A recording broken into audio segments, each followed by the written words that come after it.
नमस्कार दोस्तों, आज हम बात करने वाले हैं उत्तराखंड की उन खबरों की जो न सिर्फ सुर्खियों में हैं बल्कि कई गंभीर सवाल खड़े कर रही हैं। एक तरफ केंद्र सरकार एक देश एक चुनाव की बात कर रही है तो दूसरी तरफ उत्तराखंड में पंचायत चुनाव तक नहीं हो पा रहे। करोड़ों की जमीन घोटाले का मास्टरमाइंड और उस पर उठते सवाल, थराली में टूटा बैली ब्रिज और एक मां की हैवानियत, इन मुद्दों पर भी आपके पास सही जानकारी पहुंचना जरूरी है। अंत में कांग्रेस के घमासान के गणित से भी पर्दा उठाएंगे और बताएंगे कि दिल्ली में मीटिंग के बाद कौन होंगे राहुल गांधी की रेस में दौड़ने वाले उत्तराखंडी घोड़े। तो चलिए अनकट हफ्ते की शुरुआत करते हैं।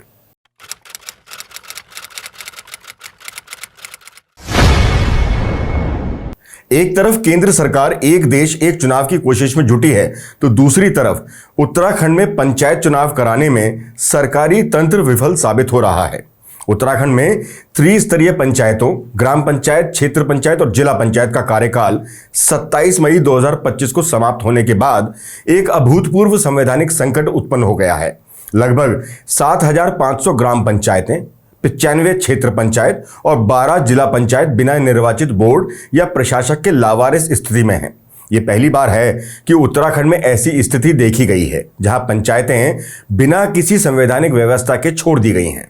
हालांकि बताया जा रहा है कि एक कमेटी बनाई गई है जो इस तरफ के हालात को संभालने की दिशा में कदम रखेंगे। पंचायत चुनाव समय पर नहीं होने के कारण यह संकट पैदा हुआ। इसी वजह से राज्य में पहली बार इस तरह की स्थिति बनी है।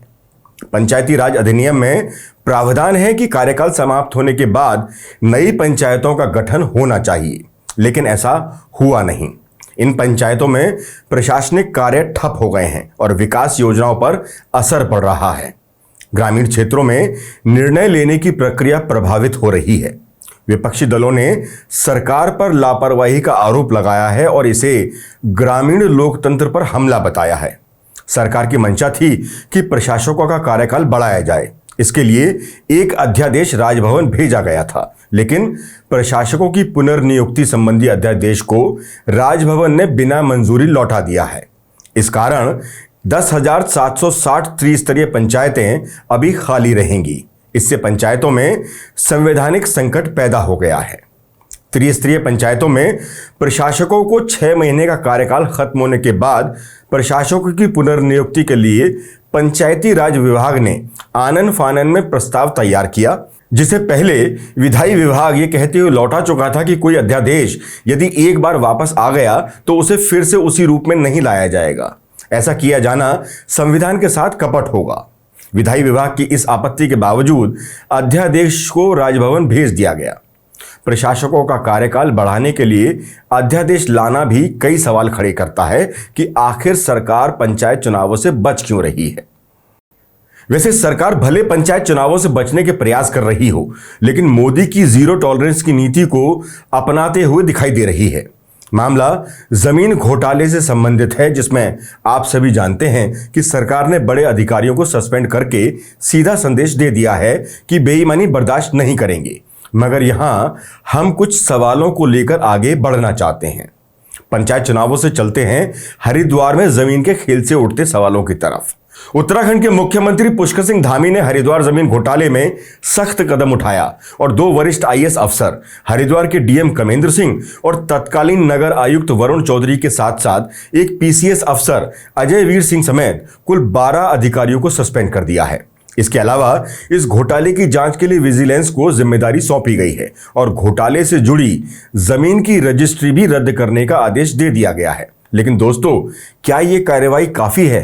कुछ सवाल उठते हैं। पहला सवाल, यह घोटाला इतने बड़े स्तर पर हुआ लेकिन इतने समय तक किसी को भनक क्यों नहीं लगी? क्या यह संभव है कि इतने सारे बड़े अफसर शामिल हों और ऊपर तक बात न पहुंचे? दूसरा सवाल, यह जमीन जो कूड़े के ढेर के पास थी, उसे इतने ऊंचे दाम पर खरीदने का फैसला किसने लिया था? क्या यह सिर्फ अफसरों की गलती थी या इसके पीछे कोई बड़ा राजनीतिक खेल था? तीसरा सवाल, धामी सरकार ने कार्रवाई तो की, लेकिन क्या कार्रवाई पर्याप्त है? यकीनन मुख्यमंत्री पुष्कर सिंह धामी को उनके ही किसी करीबी ने उन्हें अंधेरे में रखकर यह व्यू रचना की होगी, क्योंकि अगर यह सीएम धामी की जानकारी में पहले से ही होता तो अधिकारियों पर इतना सख्त एक्शन होता नहीं। वैसे ये कोई पहला मामला नहीं है। उत्तराखंड में पहले भी भ्रष्टाचार के कई मामले सामने आए हैं, लेकिन ज्यादातर मामलों में या तो जांच लटक जाती है या फिर छोटे मोटे अफसरों को बलि का बकरा बनाकर मामला रफा दफा कर दिया जाता है। ये प्रदेश में दूसरी बार हुआ है जब बड़े अधिकारी नपे हैं। पहले त्रिवेंद्र सिंह रावत के समय एनएच घोटाले में और अब पुष्कर सिंह धामी के समय में जमीन घोटाले में। दोस्तों, यहां सवाल सिर्फ 54 करोड़ के घोटाले का नहीं है, यह जनता के विश्वास का सवाल है। जब सरकार और प्रशासन मिलकर ऐसी गड़बड़ियां करते हैं तो आम आदमी का भरोसा टूटता है। और सबसे बड़ा सवाल यह है कि क्या इन सस्पेंड अफसरों पर सिर्फ निलंबन की कार्रवाई काफी है? क्या इनके खिलाफ आपराधिक मुकदमा दर्ज होगा? क्या इनसे 39 करोड़ रुपए की रिकवरी होगी? और सबसे जरूरी, क्या इस घोटाले के पीछे के असली मास्टरमाइंड तक जांच पहुंचेगी? एनएच घोटाले में भी अधिकारियों पर कार्रवाई हुई थी, लेकिन आज वही अधिकारी सत्ता के विश्वास पात्र बने हुए हैं और घोटाले की जांच फाइलों में ही गुमसी होकर रह गई है। इस विषय पर तो दोस्तों आपको ही कमेंट बॉक्स के जरिए अपने संदेश सरकार तक पहुंचाने होंगे, ताकि आपकी आवाज कानों तक पहुंचे और इस बार इस घोटाले पर सख्त कार्रवाई हो सके। वैसे अधिकारी और उत्तराखंड का पूरा सिस्टम कैसे काम करता है, इसका एक ताजा उदाहरण अभी हाल ही में देखने को मिला है। थरारी तहसील की रतगांव की 4000 से अधिक आबादी को जोड़ने के लिए घटगाड़ गदेरे पर लोक निर्माण विभाग की ओर से निर्माणाधीन बैली ब्रिज टूटकर गदेरे में जा गिरा। विभागीय लापरवाही इस कदर रही कि ठेकेदार के श्रमिकों की ओर से बैली ब्रिज के रस्से और सपोर्ट एक साथ हटा दिए गए। पुल भार नहीं झेल सका और टूटकर गदेरे में जा गिरा। गनीमत रही कि उस दौरान वहां कोई बड़ा हादसा यानी जनहानि नहीं हुई। सोचिए, इस पर आवाजाही शुरू हो गई होती तो कितना बड़ा हादसा हो सकता था। इस पुल की लंबाई लगभग 60 मीटर और लागत 2.80 करोड़ रुपए थी। सोचिए, लोगों के टैक्स के पैसे किस तरह विभागों की लापरवाही के चलते पानी में बह गए। स्थानीय लोगों का जो नुकसान इसके टूटने से हुआ वो अलग। हालांकि इस तरह की घटनाओं को सरकार भी ज्यादा गंभीरता से नहीं लेती, क्योंकि जनता भी इस तरह की लापरवाही पर ज्यादा आवाज उठाती नहीं है, इसलिए सरकारों को भी कोई ज्यादा फर्क पड़ता नहीं। लेकिन इस तरह की छोटी छोटी लापरवाही एक दिन बड़ी घटना का कारण बनती है और फिर सब जाग जाते हैं। फिलहाल सरकार ने 4 इंजीनियरों को सस्पेंड जरूर कर दिया है। इस हफ्ते एक और खबर रही जिस पर खूब चर्चाएं हुई, अंकिता भंडारी केस का फैसला। यहां तो अंकिता के माता पिता न्याय के लिए लड़ते रहे, जिनके साथ पूरा प्रदेश उनकी न्याय यात्रा का हिस्सा बना। किसी ने भूख हड़ताल की, किसी ने धरने, किसी ने मुंडन करवाया, किसी ने बिना डरे अपने कैमरे को घिनौनी हरकत करने वाले जल्लादों की तरफ घुमाए रखा। बहुत से लोग ऐसे रहे जिन्होंने मानवता का साथ देकर अपनी मौजूदगी दर्ज करवाए रखी। लेकिन ठीक इसके विपरीत हरिद्वार के रानीपुर में भाजपा की पूर्व जिलाध्यक्ष ने अपनी ही बेटी के साथ जो किया, उसने मानवता और मां के रिश्ते को पूरी तरह से शर्मसार करके रख दिया। भाजपा महिला मोर्चा की एक पूर्व पदाधिकारी और उसके प्रेमी की घिनौनी हरकत का पर्दाफाश करते हुए पुलिस ने दोनों को गिरफ्तार कर लिया है। आरोप है कि महिला नेत्री ने अपने प्रेमी व उसके दोस्त से नाबालिग बेटी के साथ सामूहिक दुष्कर्म कराया। कई बार उससे दरिंदगी हुई। उसकी इस करतूत ने सभी को हैरान करके रख दिया। जिस वक्त पीड़िता ने पुलिस के सामने दिए बयानों में दरिंदगी की कहानी बयां की तो पुलिस अफसर भी हैरत में पड़ गए। पीड़िता ने बयान में यह तक बताया कि कार में जब उससे दरिंदगी हुई तो वो रोते हुए चिल्लाती रही, मगर मां ने उसे ये कहकर चुप करा दिया कि यह सामान्य बात है, ये सब तो करना ही पड़ेगा। पुलिस की जांच में यह भी बात सामने आई है कि महिला नाबालिग बेटी को गलत रास्ते पर धकेलने की कोशिश में लगी हुई थी। भाजपा में कुछ साल पहले एक सामान्य कार्यकर्ता के तौर पर शामिल हुई महिला शुरुआत से ही चर्चाओं में रही है। पहले छात्र राजनीति में जुड़ी रही और फिर भाजपा से जुड़ गई। कुछ ही सालों के अंदर महिला मोर्चा में अहम पद पर आसीन हो गई। फरवरी 2023 में उसे एक महत्वपूर्ण पद की भी जिम्मेदारी दे दी गई। अभी भी वो लगातार पार्टी में सक्रिय थी और मंचों पर भाषण देने में भी भूमिका निभा रही थी। मंचों पर बेटियों की सुरक्षा और उन्हें आगे बढ़ाने के तमाम भाषण देने वाली नेत्री खुद ही बेटी के यौन उत्पीड़न करवा रही थी। सवाल उठता है कि आखिर एक मां अपनी ही बेटी के साथ ऐसा कैसे करवा सकती है? निश्चित ही वो एक मां तो नहीं हो सकती। इससे पूर्व में भी कई भाजपा नेताओं पर महिलाओं और बच्चों के साथ यौन शोषण के आरोप लगते रहे हैं, लेकिन इस बार ऐसा आरोप सभी को हैरान कर रहा है। उम्मीद है उत्तराखंड पुलिस भी बिना दबाव में आए इस विषय को कोर्ट तक लेकर जाएगी और बच्ची को इंसाफ जरूर दिलवाएगी। अब थोड़ा राजनीति की तरफ भी रुख कर लेते हैं। राहुल गांधी के रेस, बारात और लंगड़े घोड़े के बाबत दिए गए ताजा बयान के ठीक बाद कांग्रेस के नेता दिल्ली में जुटे, जहां उत्तराखंड के सभी बड़े नेता भी मौजूद रहे। इस बैठक में उत्तराखंड कांग्रेस का कायाकल्प को लेकर मंथन हुआ।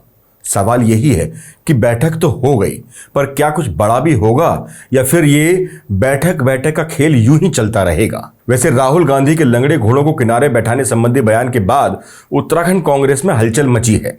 राहुल गांधी का बयान और दिल्ली बैठक के बाद अब प्रदेश संगठन के विस्तार या बदलाव की संभावना बनने लगी है। इसको देखते हुए कुछ नेताओं की जिम्मेदारी बढ़ेगी और कुछ का साइज घटेगा और कुछ की छुट्टी की जा सकती है। अगर ऐसा सही मायने में हुआ तो उत्तराखंड कांग्रेस नए कलेवर में दिखेगी। जानकारी के मुताबिक कांग्रेस नेतृत्व ने तीनों प्रकार के नेताओं के चिन्हीकरण का काम शुरू कर दिया है। मतलब साफ है, दिल्ली बैठक के बाद लंगड़े घोड़े अस्तबल में बंधेंगे और रेस के घोड़ों को आगे किया जाएगा और उनके पीछे सपोर्ट के लिए बारात के घोड़ों को नई जगह मिलेगी। कुल मिलाकर उत्तराखंड कांग्रेस का कायाकल्प करने की शुरुआत दिल्ली में बैठा कांग्रेस का आला कमान कर चुका है। देखना यह है अब इसमें वो कौन से घोड़े होंगे जिनको अस्तबल में बांध दिया जाएगा, वो कौन से घोड़े होंगे जो बारात में शामिल किए जाएंगे, और सबसे बड़ी बात, रेस में दौड़ने वाले घोड़े कौन होंगे, ये देखना सबसे महत्वपूर्ण होगा, क्योंकि इन्हीं रेस के घोड़ों पर कांग्रेस के भविष्य की जिम्मेदारी टिकी है। वैसे जिस तरह से कई राज्यों में कांग्रेस आला कमान युवाओं को आगे कर चुका है, उससे यह संकेत तो साफ है कि अब कांग्रेस शायद युवा टीम के भरोसे ही आगे की राजनीति करेगी। ऐसे में यह संभावना भी बन रही है कि बीजेपी की तरह बुजुर्ग और उम्रदराज लोगों को आराम दिया जाएगा। यहां थोड़ा संक्षिप्त रूप से इन तीनों घोड़ों पर भी बात कर लेते हैं। सबसे पहले, यह घोड़ा गेम क्या है? राहुल गांधी ने पहले गुजरात में फिर मध्य प्रदेश में कहा था कांग्रेस में रेस के घोड़े हैं जो तेज दौड़ सकते हैं, बारात के घोड़े जो शोभा बढ़ाते हैं, और लंगड़े घोड़े जो अब रिटायर होने चाहिए। लंगड़े घोड़े ये वो नेता हैं जो अब कांग्रेस के लिए बोझ बन चुके हैं। भूपेंद्र सिंह हुड्डा 77 ईयर्स, हरियाणा के पूर्व सीएम, 8 महीने बाद भी सीएलपी नहीं चुन पाए। कमलनाथ और दिग्विजय सिंह दोनों 78 साल के हैं। मध्य प्रदेश में समय पूरा हो चुका है। पी चिदम्बरम 79 साल, सलमान खुर्शीद 72 साल, मधुसूदन मिस्त्री 80 साल, आनंद शर्मा 72 साल, अंबिका सोनी 82 साल, AK एंटनी 84 साल, मीरा कुमार 80 साल, पृथ्वीराज चौहान 79 साल। इनमें से कोई हाल में चुनाव नहीं जीता। ये लोग ना चुनाव लड़ सकते हैं ना जितवा सकते हैं। अब हैं बारात के घोड़े। ये वो हैं जो दफ्तरी काम कर सकते हैं, जैसे कुमारी शैलजा, हरियाणा में सांसद हैं पर विधानसभा में प्रदर्शन निराशाजनक है। शशि थरूर 69 साल के हैं, महत्वाकांक्षा बुलंद पर है, पर बीजेपी की वॉशिंग मशीन की तरफ निगाहें जमाए प्रतीत हो रहे हैं। जयराम रमेश कम्युनिकेशन डिपार्टमेंट में लगातार फजीहत फेलियर। तारिक अनवर 74 साल, प्रतिभा सिंह, मनीष तिवारी, रणदीप सुरजेवाला, राजीव शुक्ला, शक्ति सिंह गोहिल, इनमें से कईयों का जीत का रिकॉर्ड 0 है। इसलिए डिसीजन मेकिंग में इनको कोई रोल मिले तो मुश्किल कांग्रेस को ही होगी। हाँ, जैसे क्लास में मॉनिटर होता है वैसे ही इनको प्रदेश का मॉनिटर बनाकर डिसीजन लेने की शक्ति खुद कांग्रेस आला कमान को ही लेनी होगी। आखिर सवाल प्रदेश में जीत की पताका फहराने को लेकर है। अब अंत में आते हैं रेस के घोड़े। यहां कांग्रेस को फ्रेश ब्लड चाहिए, युवा जोशीले चेहरे जो बीजेपी को टक्कर दे सके। यहां राहुल गांधी की स्ट्रैटेजी शानदार लगती है। जिला अध्यक्ष को पावर देना, वोट बढ़ाने की जिम्मेदारी, विचारधारा की रक्षा, नई लीडरशिप को बढ़ावा देना, ये गेम चेंजर साबित हो सकते हैं। लेकिन अगर स्टाफ लॉयल नहीं, अगर लंगड़े और बारात के घोड़े ही टॉप पर रहेंगे तो ये सारी मेहनत बेकार है। मतलब जिस कायाकल्प का सपना कांग्रेस आलाकमान देख रहा है वो तभी सफल होगा जब लंगड़े घोड़ों को रिटायर किया जाएगा, बारात के घोड़ों को दफ्तर भेजा जाएगा और रेस के घोड़ों को मैदान में उतारा जाएगा। पर सवाल यही है कि क्या कांग्रेस आलाकमान ऐसा कर पाएगा, या फिर बड़े नेताओं के दबाव के आगे फिर वही होगा जो होता आया है। क्योंकि कांग्रेस को अगर जमीन पर सूरत बदलनी है तो सख्त निर्णय लेने ही पड़ेंगे। चलिए घोड़ों के गणित से अब उत्तराखंड की कांग्रेसी सियासत की तरफ रुख कर लेते हैं। क्योंकि एक तरफ कांग्रेस आला कमान नए सिरे से पार्टी को एकजुट करने में जुटा हुआ है, तो दूसरी तरफ कांग्रेस में अंदरूनी कलह है कि थमने का नाम नहीं ले रही। एक तरफ मयूख महर का बगावत का झंडा बुलंद है, तो अब दो पुराने दोस्त और वर्तमान में एक दूसरे के धुर विरोधी खुले मंच पर एक दूसरे पर हमला कर रहे हैं। पार्टी के अंदरूनी मतभेद अब खुलकर सामने आ रहे हैं। हाल ही में रणजीत रावत, जो उत्तराखंड कांग्रेस के बड़े नेताओं में शुमार हैं, उन्होंने एक बयान दिया जिसमें उन्होंने साफ कहा कि press conference, social media post या काफल पार्टी जैसे इवेंट से कुछ होने वाला नहीं है। असल बदलाव चाहिए तो सड़क पर उतरकर संघर्ष करना होगा। और इस बयान में उनके निशाने पर थे पूर्व मुख्यमंत्री हरीश रावत, जिन्हें वो काफल पार्टी और सोशल मीडिया पर एक्टिव रहने का तंज कस रहे थे। ये वही हरीश रावत हैं जिन्होंने रणजीत रावत की राजनीति को चमकाने में सबसे बड़ी और महत्वपूर्ण भूमिका निभाई है। खैर, रणजीत रावत भले ये कह रहे हैं कि सड़क पर उतरकर संघर्ष करना होगा, जनता के मुद्दों को उठाना होगा, लेकिन खुद वो कब सड़कों पर जनता के मुद्दों को लिए उतरते दिखाई दिए हैं, ये बड़ा सवाल है। हाँ, आखिरी बार तब जरूर वो सड़कों पर उतरे थे जब उनके तथाकथित कार्यालय से जुड़ा मामला सामने आया था। उस कार्यालय को लेकर भी उन पर कब्जा करने का आरोप एक पक्ष ने लगाया था। इसके अलावा पूर्व विधायक रणजीत रावत शायद ही कभी जनता के मुद्दों पर पुलिस से इस तरह भिड़ते नजर आए हों। हरीश रावत पर निशाना साधते वक्त शायद वो भूल गए कि हरीश रावत उम्र के इस पड़ाव पर भी पूरे प्रदेश की यात्रा कर रहे हैं।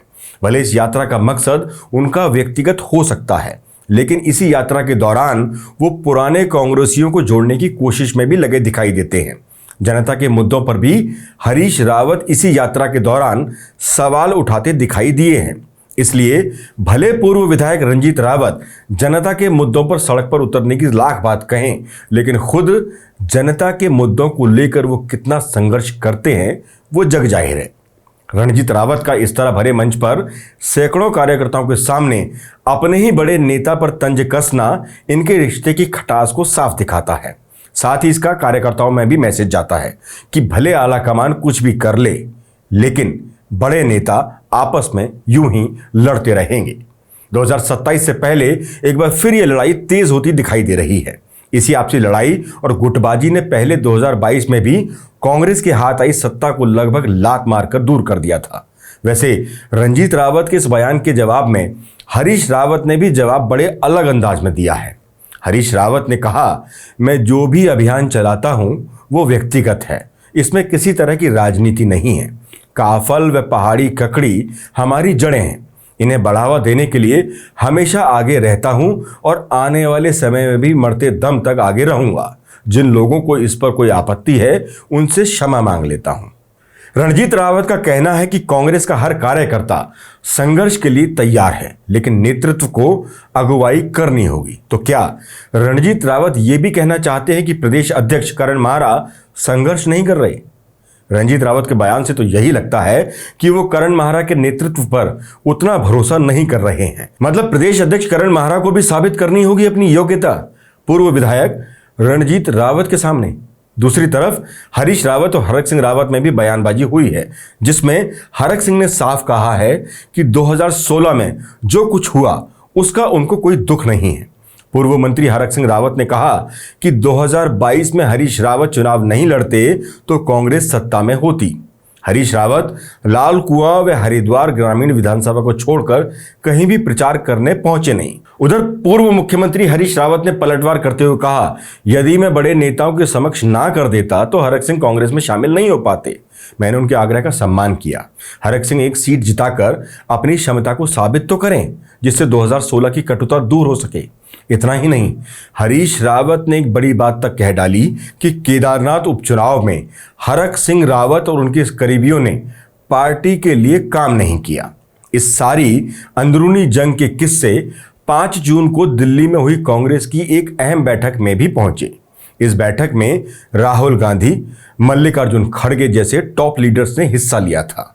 नेताओं की बयानबाजी को लेकर पार्टी हाईकमान ने सख्त रुख अपनाया है। शीर्ष नेतृत्व ने हिदायत दी कि अनुशासनहीनता करने वाले नेताओं पर पार्टी सख्त कार्रवाई करेगी। कोई भी नेता एक दूसरे के खिलाफ बयानबाजी न करे। 2027 के लिए सभी नेता एकजुट होकर पार्टी के लिए काम करें। राष्ट्रीय व प्रदेश स्तर पर पार्टी की ओर से जो कार्यक्रम तय किए जाते हैं उसमें सभी नेताओं की भागीदारी जरूरी है। तो माननीय राहुल गांधी जी, फिर मयूख महर के लिए ऐसा स्टेप क्यों नहीं उठाया जा रहा? खैर, वैसे कुछ नेताओं ने गढ़वाल और कुमाऊं में पदों में सामंजस्य बढ़ाने की बात भी कही। अभी वर्तमान में नेता प्रतिपक्ष और प्रदेश अध्यक्ष दोनों कुमाऊं से हैं। प्रदेश अध्यक्ष पद को लेकर भी बात उठी। इस पर राहुल गांधी ने तर्क दिया कि इससे पहले भी कुमाऊं से ही मुख्यमंत्री, नेता प्रतिपक्ष व अध्यक्ष रहे हैं। करण महाराज, जो अभी वर्तमान में प्रदेश अध्यक्ष हैं, उन्होंने पार्टी हित में एक कदम आगे बढ़कर जो कहा वो वाकई तारीफ के काबिल है। जानकारी के मुताबिक करण महाराज ने साफ कहा कि अगर उनको हटाना है तो हटा दीजिए और जल्दी ही नया अध्यक्ष चुन लीजिए, क्योंकि रोज रोज के कयासों से पार्टी को बेहद नुकसान पहुंच रहा है। अब आखिर में सवाल यह है कि क्या इस बैठक में उत्तराखंड कांग्रेस के लिए कोई ठोस रणनीति बन चुकी है या फिर ये बस एक औपचारिकता मात्र बनकर रह जाएगी? और सबसे बड़ा सवाल, क्या कांग्रेस इस अंदरूनी कलह से बाहर निकलकर भारतीय जनता पार्टी को टक्कर दे पाएगी? कांग्रेस कौन सा रास्ता चुनेगी? क्या कांग्रेस आपस में लड़ रहे नेताओं से आगे बढ़कर भविष्य की राजनीति के मद्देनजर युवा और जोशीले चेहरे जैसे तेज तर्रार नेता गणेश गोंदियाल, सीएम धामी को हराकर विधानसभा पहुंचे उपनेता प्रतिपक्ष भुवन कापड़ी, कांग्रेस में महिलाओं को नए कलेवर में खड़ा करने वाली, हर जनहित के मुद्दों पर आगे रहने वाली कांग्रेस महिला अध्यक्ष ज्योति रौतेला, बद्रीनाथ जैसी हिंदुत्व की सीट पर पूरी सरकार को घुटनों पर लाकर जीत हासिल करने वाले बद्रीनाथ के विधायक लखपत बुटोला जैसे तेज तर्रार नेताओं को कोई बड़ी भूमिका दे पाएगी? ये देखना बेहद दिलचस्प होगा, क्योंकि कुछ नेता आपसी खींचतान में इतना व्यस्त हो चुके हैं कि इससे पार्टी को क्या नुकसान हो रहा है उसकी शायद उनको फिक्र ही नहीं। वैसे कुछ कांग्रेसी नेता जिनका उत्तराखंड में कोई खास प्रभाव नहीं है, जो अपनी विधानसभा के भीतर भी कुछ खास कांग्रेस पार्टी के लिए अभी तक कर नहीं पाए, वो दिल्ली दरबार के कुछ नेताओं से अपने संबंधों के चलते राजनीति को अपनी हाँक रहे हैं। क्या कांग्रेस आला कमान उत्तराखंड में उन घोड़ों की सही पहचान कर पाएगा जो रेस में वाकई तेज दौड़ने की क्षमता रखते हैं? यही कुछ सवालों के जवाब कांग्रेस का भविष्य उत्तराखंड में तय कर पाएंगे।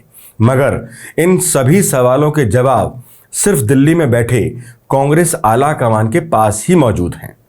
तो दोस्तों, उत्तराखंड में संवैधानिक संकट, भ्रष्टाचार, लापरवाही, राजनीतिक जंग, ये सारी खबरें एक के बाद एक इशारा करती हैं सिस्टम में बदलाव की जरूरत है। चाहे वो पंचायत चुनाव हो, घोटालों की जांच हो या कांग्रेस की अंदरूनी लड़ाई।